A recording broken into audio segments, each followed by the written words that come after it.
Rural voter నాడికి ఓ పెద్ద తేడా ఉంటుంది. రూరల్లో అవతలోడు తెలుగుదేశం వాడు 10 వెహికల్స్ వేసుకొచ్చాడు, మనం 20 వేసుకెళ్ళాలి. అట్లయితేనే వీడిని నాయకుడిగా చూస్తారు. లేదండి వాడు సుమోల్లో వస్తుంటే మనం సైకిల్ మీద వెళ్దాము అంటే కనుక ఈడే నాయకుడు అంటారు, వదిలేస్తారు.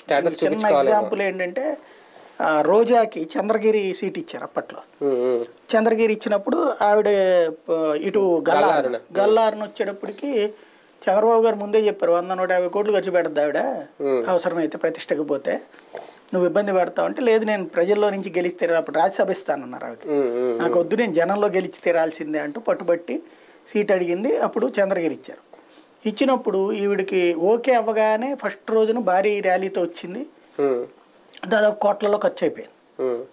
ఆ తర్వాత చూస్తే ఇక రోజువారీ ఈ కార్యక్రమాలకు వచ్చేటికి అంత సీన్ లేదు. అది తెలుగుదేశం కేడర్లో ఆ రోజున ఒక అసంతృప్తి కారణమైంది. గల్లారిన వెహికల్స్ హడావిడి రోజు, ఇటు వచ్చేటప్పటికి ఈవిడే ఇంటింటికి వెళ్తుంది, నడుస్తుంది, 4-5 వెహికల్స్ వేసుకుని వెళ్తుంది. అది పెద్ద దెబ్బ అయింది. ఇది పల్లె ప్రాంతపు మైండ్ సెట్ అట్లా ఉంటుంది.